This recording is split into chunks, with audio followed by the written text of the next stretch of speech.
Good morning, everybody. I'm Larry Weishuhn. If you enjoy real-world hunting and fishing talk, you're really going to enjoy listening to my good friend, Luke Clayton, and his guest for the next hour. This is David Fox, and welcome to Outdoors with Luke Clayton and Friends.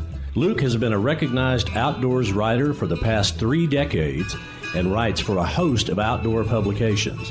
Luke pens a weekly newspaper outdoors column that appears in over 40 Texas newspapers. Luke is on the pro staff of Pyramid Air, your one-stop shop for everything air gun related. Smoking techs, electric smokers, feel free to contact Luke through his website, catfishradio.org. Now let's join Luke and his guests for this week's show. Well, thank you, gentlemen, for that nice introduction. And, folks, it is now Campfire Talk time, as it's been the past every week for the past 20 years with Mr. Larry Weishuhn, my good friend. Larry, thank you for being with us, buddy.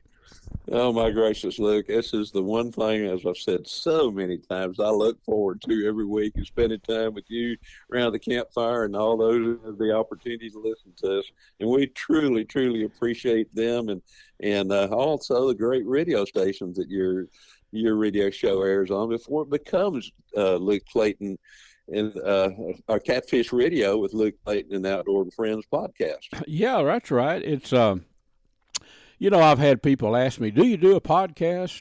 And for the past 2 years, yes, we do. This does become a podcast. But I tell them, yeah, but this is on a bunch of radio stations. But okay, well, it becomes a podcast after our radio stations run it, and I want to thank all of those stations because there is a plethora of outdoor shows that they could choose to run, and I'm thankful, and Larry is too, by golly. Thankful that they too. You're right. That way we get to talk and visit with all of our friends every week. Larry, you are right back from England here just, a couple of weeks ago, almost 2 weeks. You were in England, and you hunted deer with, I call them fangs, with long teeth that come down, like fangs, really. Kind of look like a vampire of a deer or something. I don't know, but they're unique critters, aren't they?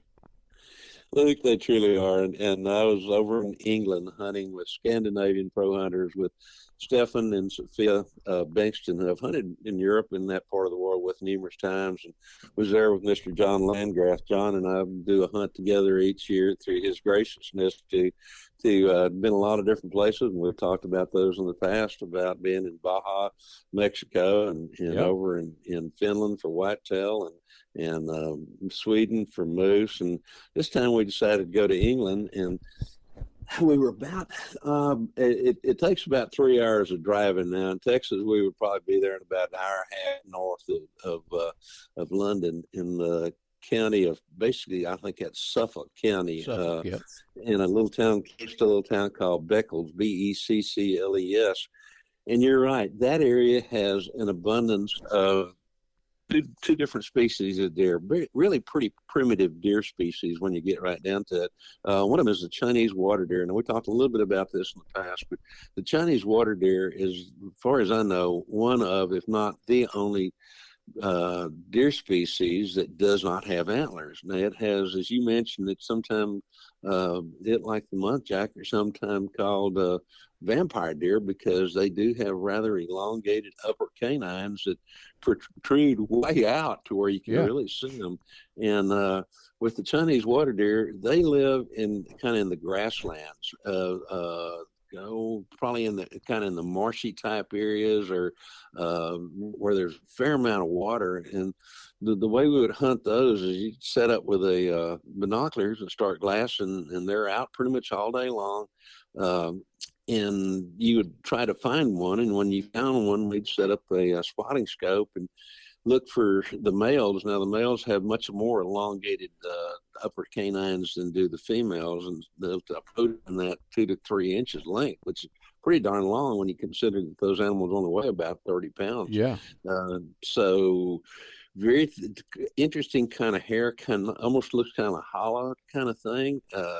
But they live by themselves. They live in not necessarily, some people think they're herds, but they're really just kind of, I think, more family groups a little bit. The males are very, very aggressive during the breeding season.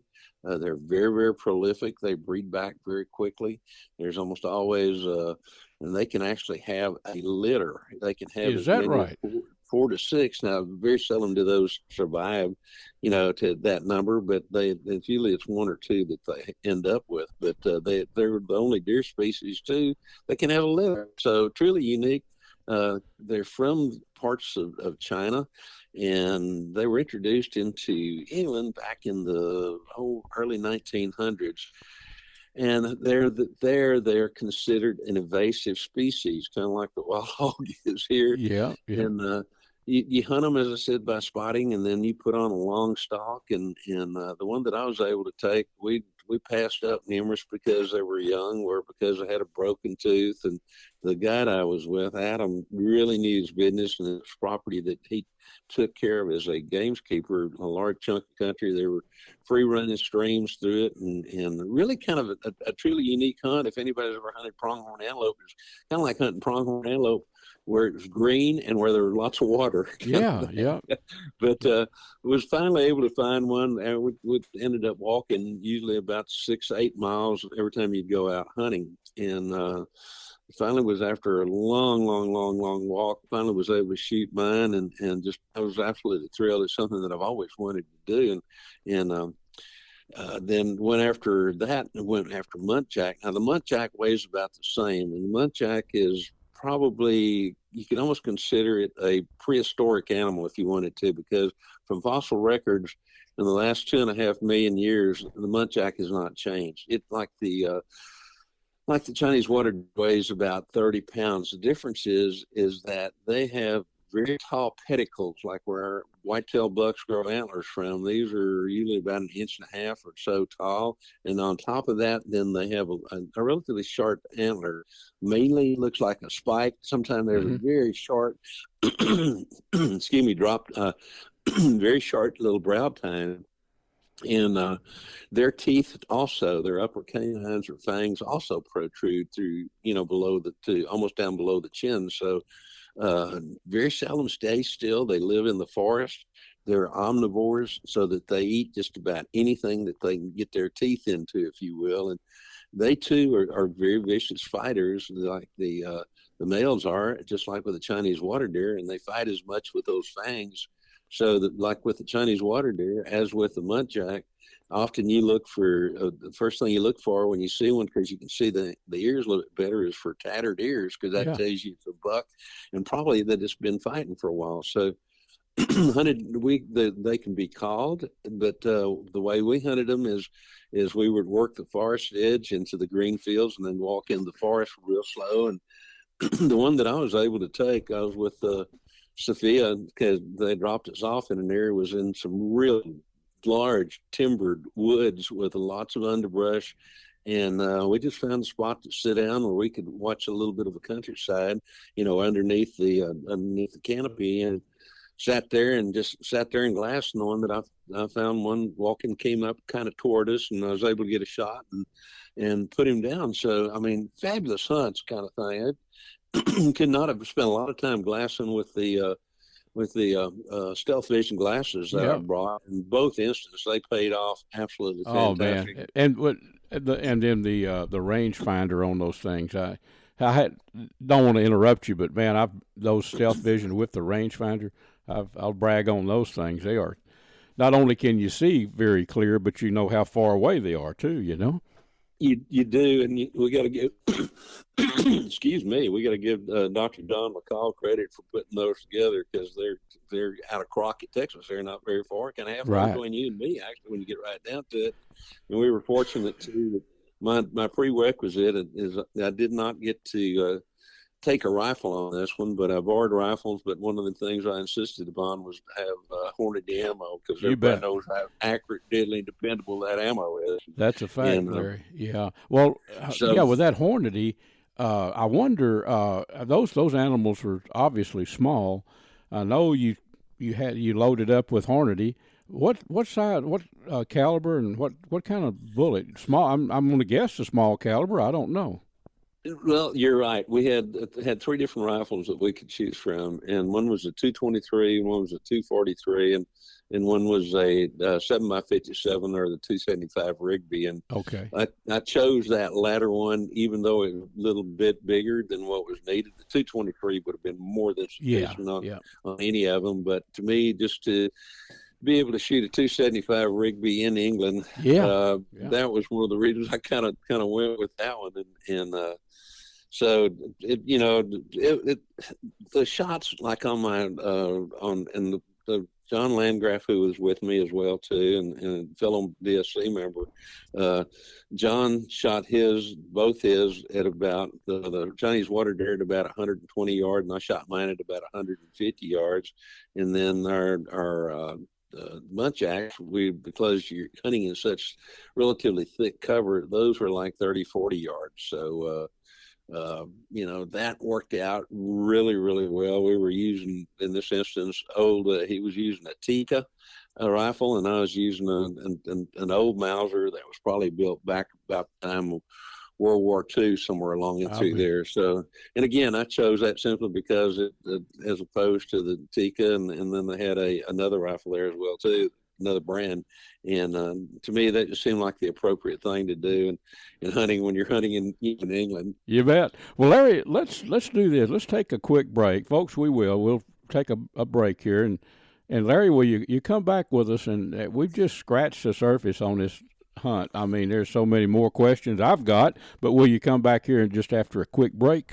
Well, friends, Mr. Larry Weishuhn is going to tell you about the finest hunting optics that we have ever found. Luke, these are called Stealth Vision. They come from Crockett, Texas. Dr. John McCall developed them. They're 34 millimeter tubes as opposed to the narrower tubes, so more light transmission. They have a little green light that comes on. That scope is level because that's when you want to pull the trigger. They have an optional lighted reticle as well too, and a whole lot of other products. And folks can learn more about them by going to stealthvision.com.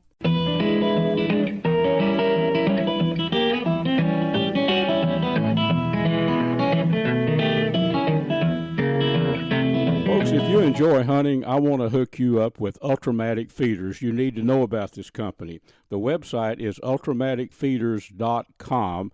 They are a one-shop stop for everything you need with hunting blinds. They have all kind of different brands of hunting blinds, game feeders, parts for feeders. Again, the website is ultramaticfeeders.com.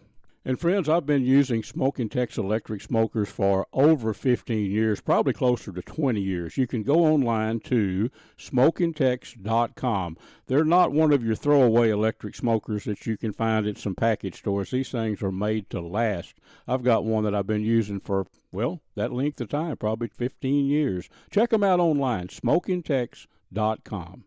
Well, friends, welcome back. We have Mr. Larry Weishuhn, Mr. Whitetail with us, and if you heard our first segment there, Campfire Talk, we were talking about Larry's trip over to England where he hunted the Muntjac and the Chinese water deer, learning a few things about deer with tusks. So, Larry, thank you for sticking with us. And, we just scratched the surface. There's so much to talk about.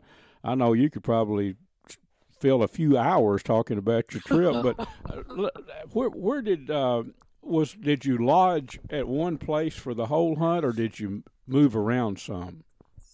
Luke, we were very fortunate in that we stayed at this time in town at a hotel called the Waveney House, Wavenqy, I think is how it's spelled, house. Hotel in Beccles, Beccles, England, right on the river. And what's interesting about this particular place, it was built in 1540. So it started out as a home, and then over the years, I'm sure served for several other things. But that place was built and finished, so it started probably in the 1530s. So we're talking about, staying in a home or a really nice lodge now that was over 500 years old. I get tickled. We're about to celebrate our 250th anniversary here in the USA. Well, that house was built twice as long ago as what our nation has existed. That's something that's always amazed me. I remember in Tokyo years ago, I was there, and the Emperor's Palace is in downtown Tokyo proper. It's right there. I forget 100 acres, maybe more. I don't know. As crowded and as jumbled up as Tokyo is, to have 100-acre estate for the Emperor, it's got a moat around it, and I mean, you go to a place that's been habitated. People have been on for years. I mean, it's nothing to see. That Emperor's Palace has probably been, no telling, maybe 1,000 years. I don't know. It probably is 1,000 years old. But things like that, yeah. To me, that's one of the great fun of being able to travel, like I have, and going to some of these places. Yeah.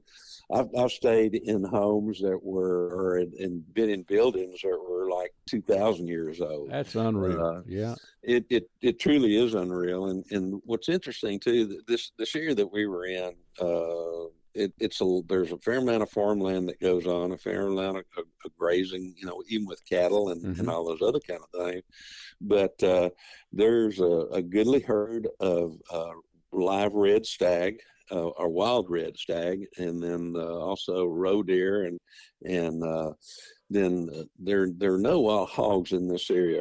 Of course, there are in certain other parts of Europe. There's quite a few of them, but there's also a state set up that we would call high fences here. And the thing about it is, and some of them don't have fences, and that's kind of how the many years ago, in this huge estate owned by one of the royals, going back to like the early 1900s, they brought over all kinds of different animals, including, of course, there were fallow deer. And the reason the fallow deer exist in so many places in Europe is that many years ago, like the Spanish used to bring wild hogs, or bring hogs with them when they came to North America, because it provided food. Well, the Romans many years ago would bring herds of fallow deer with them and release those in different areas so that they could go wild, and they would then later on provide food for everybody that was in there, both the soldiers and the settlers. So that's how the fallow deer got spread over such a large area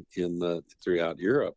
But these were the Muntjac and the Chinese water deer. They're both considered invasive species, and very highly reproductive in both instances. The little Chinese water deer can actually have a litter, like any other deer. Usually they don't survive very long, because of different factors. But talking about the litters, usually it comes down to, they may have 4 or 5, but ends up usually with 2, maybe 3, or mostly 2 or singles.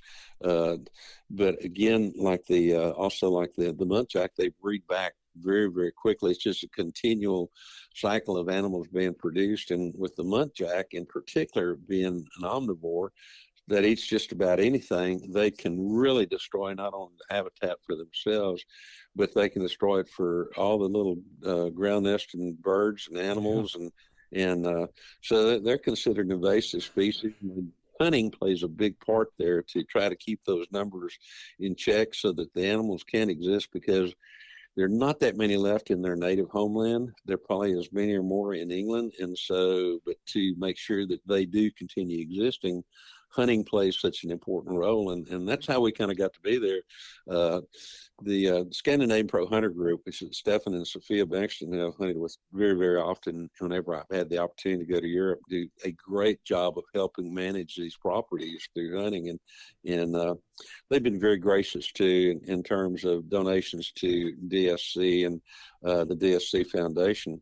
And of course, everybody knows DSC is probably, in far in my opinion, the finest conservation organization there is in the world. And then DSC Foundation is a granting arm that provides dollars to so many different groups to continue research, to continue all kinds of things to make sure that we do have wildlife in the future, not just big game, but small animals and butterflies and all those other kind of things as well too. So really the hat goes off to Stefan and Sophia Bengtsson for all they do for DSC and DSC Foundation. And you get right down to it, for conservation and hunters and all all of us who love the outdoors and wildlife. You bet. Yeah, the Dallas Safari Club. I remember I've watched it grow through the years. Yes, sir. Back in the day, I remember when it was really nothing like it is today, when it was just the roots were just getting started. Right. We need to take a break in just a little bit. We're going to talk a little more, but I would like to get you back for our third segment, and probably I can learn a thing or two about the way Dallas Safari Club works nowadays. I know quite a bit about it, but the different chapters. Now, back in the early days, they didn't have that. It was the Dallas Safari Club in Dallas, but now it's grown, and let's come back and do that. Sounds great. So I've never been to England, Larry, but I've read a lot, and I know that there are a lot of estates out there, and some of them, hunting has always been a big part. I picture England, pheasant hunting and that kind of thing, bird hunting too. But there are a lot of estates out there, and you were telling me some of them are actually. Well, it's not uncommon to have an old structure like a 500-year-old house, but sometimes, there's even castles, probably a bunch of them around that people still inhabit, right? Yeah. Yes, sir. There truly are. As you go back, of course, England, or what is Great Britain, or England itself, a lot of times people think in terms of England being that entire island, but you've also got Scotland and Ireland, and so England is a part of that. But you're right, there's castles scattered throughout that area. The first time I hunted England was about 25, 30 years ago, and I was there to hunt roe deer, and we were hunting close to a castle called the Castle Corfe, Corfe, and when all the invasions and things were going on back in the days of the knights and that kind of thing, it was the only castle that was never defeated, and yet there was a huge force coming, and so they knew that this might be the time that they get taken over. So they went in, and the residents burned everything that was there, and so that when the invaders came, there was not much for them to get, and so hunted in that area, which is not that was a little bit farther south of where we were. But yeah, you're right. There's so many great estates with. The fishing in certain these areas is out of this world good, and as well too. And of course, it's an island essentially, or it is an island, so it's surrounded by the sea. So the saltwater fishing, I understand from the people that we were visiting with particularly Sophia and stuff, and so some of the saltwater fishing and some of the salmon fishing in some of those areas is just outstanding as well too. That's awesome, Larry. It's like we said earlier. It is so neat to visit places like that. That's literally totally foreign to what we're accustomed to. But a lot of people, outdoor people, are outdoor people, regardless where you find them, and we all share a common link. That's for sure. Larry, let's take another break, and I want you to come back, and let's talk about the Dallas Safari Club. I'll learn a few things that I don't know, and I bet our listeners will too. So we'll take a break, folks, and we'll be right back with Mr. Larry Weishuhn. Friends, if you're heading southeast out of Dallas on Highway 175, you'll pass by Crandall, whip in there to the Cotton Gin. They have some of the best food you'll find anywhere, live music in the evenings. You can go online to cottongincrandall.com and check them out. Big Sam left Seattle in the year of 92 with George Pratt, his partner, and brother Billy too. They crossed the Friends, this segment is made possible by Platinum Cadillac and Chevrolet in Terrell, Texas. Stop by and visit with my buddy Mr. Justin Rudd and his team of experts, and let them put you in a new Chevy pickup or a Cadillac or whatever you might be in the market for. Also, the Choctaw Hunting Lodge up in southeast Oklahoma. Check them out at ChoctawHuntingLodge.com. Also made possible by Pyramid Air, your one-stop shop for everything airgun related. Well, friends, thanks for staying with us. Mr. Weishuhn is still here. He's visiting with us, and we wanted to talk about the Dallas Safari Club. I want to learn some things, and I bet you Larry's going to point out some things that you might not know about the Dallas Safari Club. Again, Larry, thanks for sticking with us through that break. Oh, absolutely, Luke. My pleasure. And I'll tell you what, I like to talk about hunting and wildlife conservation and fishing and the outdoor activities. When you think about those, you have to think about DSC and the DSC Foundation. And there is no finer organization that supports hunting, fishing, conservation, the outdoor lifestyle than does DSC. And so we're proudly a life member, and have kind of been serving as one of their ambassadors now for since the last century, actually, come to think of it. Well, I say there's a lot of ambassadors, people that love the Dallas Safari Club, but no, you've been in the forefront for many, many years, waving the flag, letting people know about it. So I remember, as I mentioned earlier, back when the Dallas Safari Club had its roots, when it first got going. And I don't know for sure. I'm going to say maybe in the 70s or at least 80s. Actually, it started off as a chapter of a different organization, then separated and really became its own entity in about somewhere between 1982 and 1982, I think. First time I came really familiar with it was in like 1984, and I got involved with them as anything I could do to help with, starting in about 1987, 1988, somewhere along in there, I just think that it's the finest organization there is when it comes to conservation, not only here in North America but worldwide. I don't see how any organization could do more, to be honest with you. Back in the early days, I was doing a fishing column for the Dallas Morning News. I remember my first introduction to the Dallas Safari Club. They sent a media membership. I forget what they called it, but I got that, and invited me to their annual get together. They're in. It was in a hotel back in those days. I know. I bet you were there. But I remember going to that, and I thought, wow, now this is something. And then I've watched it grow through the years, Larry, into what it is today, including the foundation too. But the way that what's different really about the Dallas Safari Club that I'm aware of is the different chapters. Back in the day, they weren't around, but now I don't know how many chapters. There's a bunch, right? Luke, you're exactly right. And for the longest time, there weren't chapters until about 8 or 9 years ago. And I want to say now there's something like 30 of them, and there are chapters being added all the time, all over North America.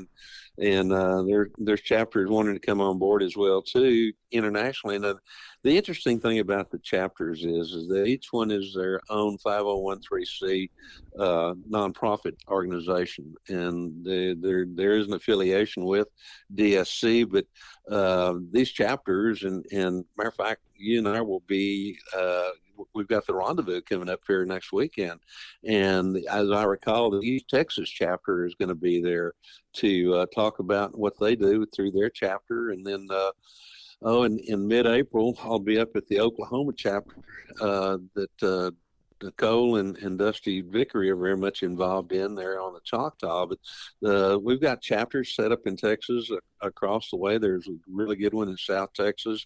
There's one up in the Amarillo area. There's one that just started up down close to Kingsville, and then we've got the East Texas chapter that we talked about, and then also we started a chapter here in the area where I live called the Texas Gulf Coast DSC chapter as well. Yeah. The unique thing about all these is there are generally no dues involved with any of these chapters. We encourage you to become members of DSC, but the beauty of the chapter system at DSC, as opposed to any other charitable organization there is out there, and I don't care what the basis of it is so much different from what DSC is.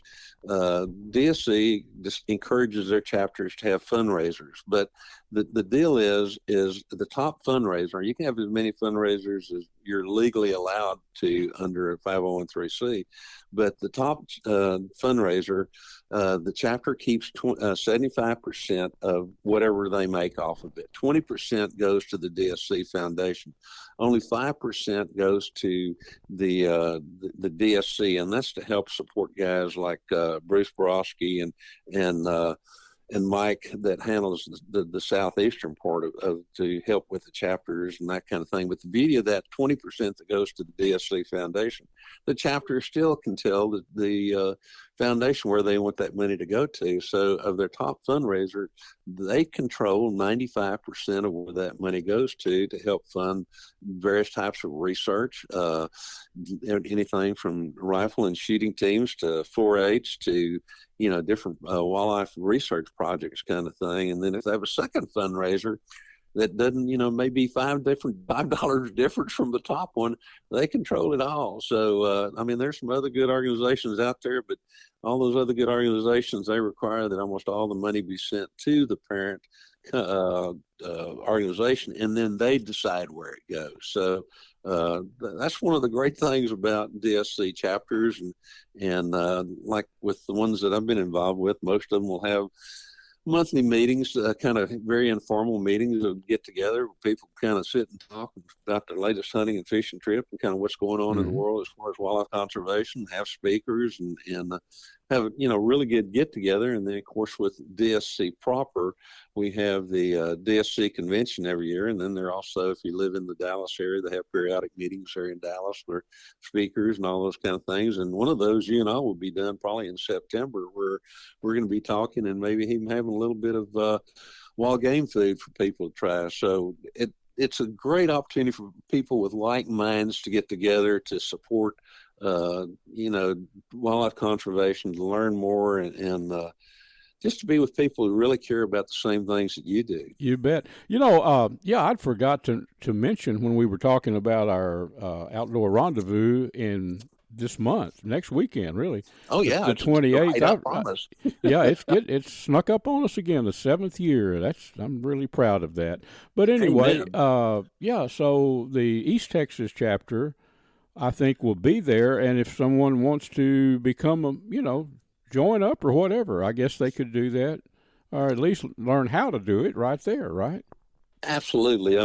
Their chapters in, this being a podcast, once it goes to all the great radio stations, they can learn more about where those chapters exist by going and learning more about DSC to see what all DSC is and does. And I'll tell you this, it's not it's a volunteer organization. There's a very few people in the Dallas office, just enough to kind of coordinate to make sure that the volunteers, stay abreast of things that are going on. But there is a very small staff, and it's headed up now by the DSC Foundation and DSC itself by Russell Stacy, who's one of the finest individuals I've met, and so very proud to see him in that position right now. But I'll tell you what, there's so many great volunteers involved with this.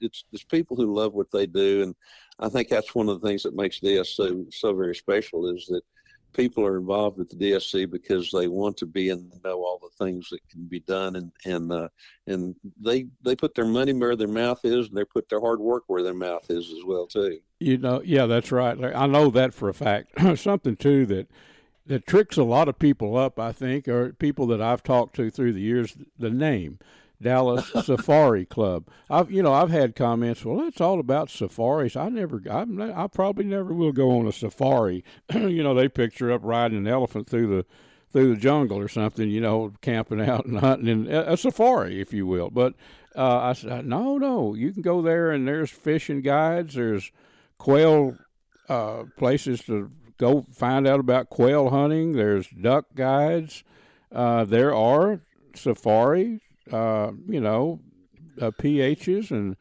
all over the world, not just safaris in Africa, but wherever. But a it's lot of them in our hometowns as well too. Safari is an interesting term because it's a Swahili term that just means to go on an adventure. Yeah, it has nothing to do with meaning to go to Africa or anything like that. So, and I dare say that probably 75% of our DSC members have never been to Africa. Really probably will never even have any intention of going to Africa, but they love the outdoors. They love their deer hunting, their squirrel hunting, their hog hunting, their dove hunting, their waterfowl hunting, their fishing for catfish and perch kind of thing, more so than they do anything else. And so don't let that term Dallas Safari Club trick you up. Has nothing to, it doesn't mean that you have to be an African hunter to be a member. We want anybody that loves the outdoors to become members of the DSC. That's right. Well, Larry, I tell you what, our time is getting short. I appreciate you spending the time to talk about your recent hunt for the vampire deer. I'm just going to nickname them that. I guess some people call them that. With the fangs, that was I think we've all learned a thing or two about that. And we've also learned about the Dallas Safari Club, some things that some of us may not have known. I will say this, friends, you can go to biggame.org, www.biggame.org, and you can learn all about the Dallas Safari Club. Larry, thanks again, and get ready for a fun outdoor rendezvous here in Greenville, Texas next weekend on March the 28th. I will see you and everybody else right there. Folks, I want to tell you about one of my long-term partners, and that is Pyramid Air. The website is pyrmydair.com. They're a one-stop shop for everything airgun related. Big bores, little bores, PCP guns, springers, you name it. All different brands, some great airgun supplies, but also a whole lot more. Archery, ammo, optics, shooting and outdoor gear, action sports, all this stuff can be found right there and ordered through Pyramid Air. So remember, go online to pyrmydair.com. The snowflakes fall as winter comes, and time just seems to fly. Friends, I've been shooting and hunting with CVA muzzleloaders a long time. They are, in my opinion, the best muzzleloaders on the market. But did you know CVA also makes a very fine line of centerfire rifles, built to last and super accurate? Been hunting with those for several years. Check them both out, the muzzleloaders and the centerfires, online at cva.com. Folks, I want to introduce you to some good friends of mine at Dash for Cash Pawn Shop in Seagoville, Texas, located at 133 Hall Street. The phone number is 972-287-3121. Go by there and talk with Gary or Randy, the owner. They're great people. They've got some great prices. Again, that's the Dash for Cash Pawn Shop, Seagoville, Texas, 972-287-3121. Well, friends, we have talked a bunch of hunting with Mr. Whitetail today, a lot of it, and he had so much to share with us that we carried through out of not just Campfire Talk, but a couple more segments. But now we cannot neglect fishing, and we cannot neglect Mr. Bill Carey with Striper Express up on Lake Texoma. We got to get some information. Bill, thank you, buddy, for being with us. Well, good morning, Luke, and all y'all out in radio land. We are sure glad to have you with us, Bill. And, we learned all about hunting in England with the weird vampire deer, but that's another story. With Larry, I'm, by the way, looking forward to getting up there and fishing with you here, not too distant future. That's going to be a lot of fun. But so, of course, Lake Texoma, striper capital of the South, Southwest, Southeast, whatever, all over. But something a lot of people might not know, and I know because I've done it with you and your son, Chris, is Magnum big sand bass, white bass. Buddy. Y'all are also catching a lot of big sand bass now, right? You know, Luke, you and I go out and we get excited if we catch a couple, and these are unbelievable fish, folks. A fisherman only lie when their lips are moving, but These sand bass are egg laden. They're 17 to 9 inches long, and we come in with about a half a dozen that'll go right at 3 pounds or better. That's a true story. And I'll tell you what, I have fished and covered fishing in the newspapers, especially, for a long time. And an honest 3-pound sand bass can be equated to a 10-pound largemouth, in my opinion. Me too. Yeah, it can. I don't know exactly when it was, Bill. Last year, I was up there fishing with y'all. I forget the exact month, but you told me that you'd been catching some Magnum sand bass, white bass, and we got into those things. They were hitting bigger lures too, as I remember, shad type lures, soft plastics. But I would have bet money that several of those fish would have weighed, though we caught that particular day 2.5 pounds. And I'm going to tell you what, a 2.5 pound sand bass is a big one. These things were, 15, 16 inches long. So are they? Well, they're ready to spawn. I mean, they're probably spawning right now, I would imagine. Yeah, they are so egg laden. They're probably starting to drop as we speak. Yep. But they're just a gift, because right now this is not a problem. We're having problems keeping box fish. We're catching 10-pound fish on a regular basis. Yeah, stripers, right? Yeah, stripers. Yeah. That's not a problem. No. But somebody coming up, okay, what's wrong with getting up there with you, jumping in one of your guide boats and with your team of experienced guides, going out there and targeting some of those not box fish we call under 20, some of these big stripers. And then, if people like me, they go, oh, I sure would like to have some fish for a fish fry. Then pull up and sack up a bunch of white bass, sand bass. I bet that's what the program is right now. Yeah, on the perfect day it is. Now, we've been having these passing fronts, which has always been a march thorn in our side, because it can be changed day to day. Yep. But on a good day, right now, you probably go out and catch 12 to 20 fish and throw back another 12. So we're talking close to 30 fish a day. Now, one of my guys came in the other day and he goes, I've got 5 fish. He said they go from 10 to 14 pounds. Yeah, exactly. And I asked myself, are you bragging or complaining? Right. Well, Bill, of course, we talk stripers all the time, and people that know about Lake Texoma know that there's varied patterns, but they also know that it's a place to go catch a big striper, or at times a limit of under 20-inch boxfish. But you've got my attention on these white bass. Are you catching them on soft plastics or? Yes, sir. Yeah. Yes, sir. What we're throwing is we're matching the hatch. We were throwing sea shad, which is about 3-inch bait, and that's for your better fish. We're just matching the hatch. You can cut them open, and they've got a zillion 3-inch shad in their bellies. So now, when you can find these fish on structure, they are biting anywhere from between 10, 12 foot, maybe as shallow as 5 foot, depending on the heat of the day. And we are throwing half-ounce jigs, which normally we're locked in on 3/4 year-round. Yeah. But half-ounce, so we can roll them on that 5-foot water and catch these fish. Now, when they're there, they are aggressive and feeding. If they're not there, go find another point, because they're still moving up and down. Like yesterday, one of our boats stayed out there until about 2:30, and it caught 28 fish from 1 to 2:30. Isn't that crazy? When the lights switches flip, they feed. If anybody could ever figure out what causes fish to bite at a certain time, or the interesting thing about that, and you know this better than anybody, Bill, is you got your boats. Everybody's communicating with each other by phone. Used to be by radio, but by phone. And how many times have you noticed? It's a slack morning, and if you fish, you know what I'm talking about, friends. They're not biting right now. And then all of a sudden, how many times, Bill, have you had a guide call you from one area or the other area?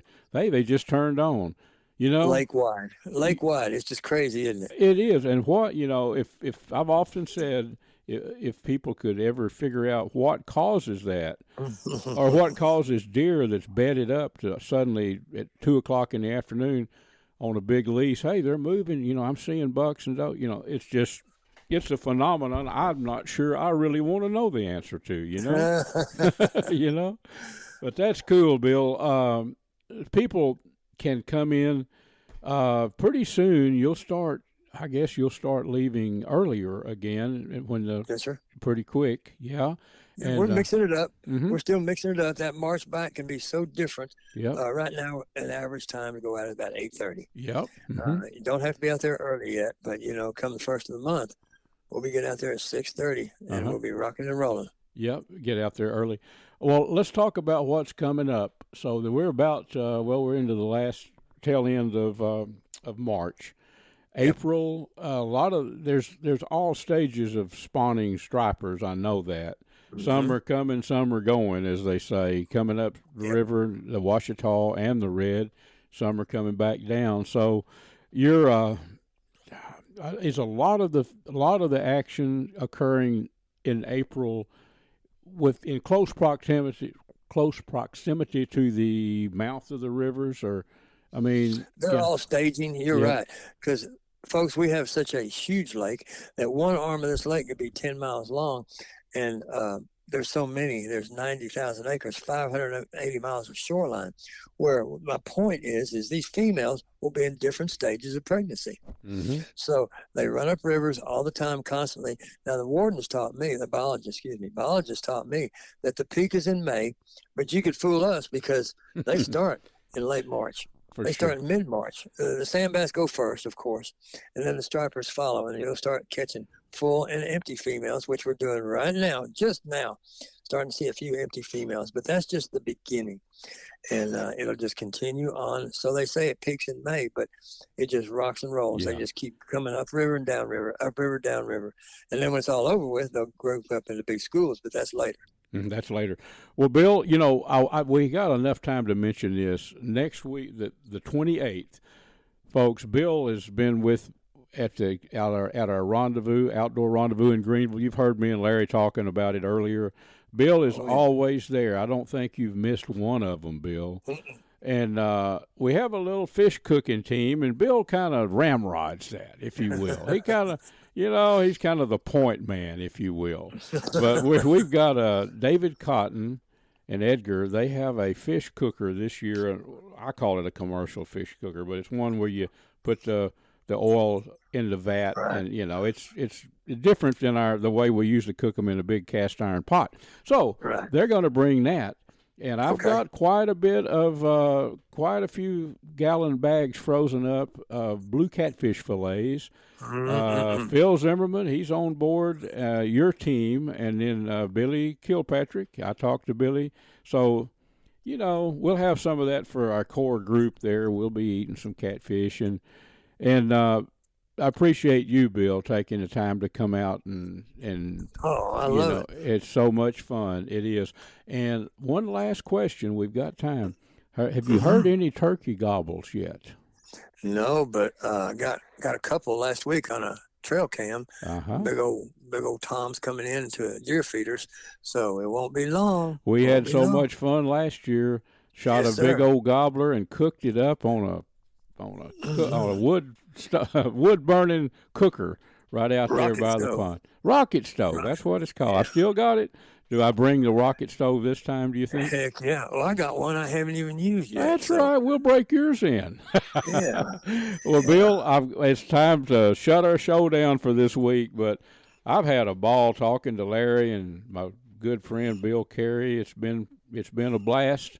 Thank you, Bill. And people can learn all about Striper Express with just the name. Go online, Striper Express or striperexpress.com. What's the number where they can call you, Bill? Okay. Hey, I want to remind y'all, come see us in Greenville. It's a heck of a good time. That's right, Bill. They can just Google Top Rail Cowboy Church, Greenville, Texas.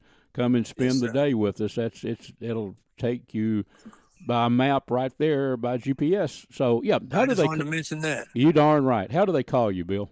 Okay, y'all can call us at 903-786-4477. Friends, I hope you've enjoyed our show. You know, this is our 20th year to be doing Catfish Radio, and I enjoy doing it now probably more than I did when I first began. It's lots of fun every week.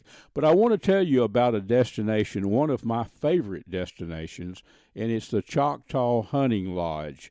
It's up in southeast Oklahoma, maybe an hour north of Paris. I don't think it's that far, but it's an awesome place. You can go online to ChoctawHuntingLodge.com and check it out. Beautiful lodge there. Trophy deer hunting on thousands of acres of Choctaw tribal land up there. It's just, if you ever go up there, you will return. A lot of eastern turkey in that part of the country. And probably our closest destination for many Texans to have a real chance to kill an eastern turkey. So that's got that going on. Exotic hunting, hog hunting. If you're an outdoor person, you'd love a visit there at the Choctaw Hunting Lodge. Folks, we are out of time. Make sure and tune in next week and be safe in the outdoors.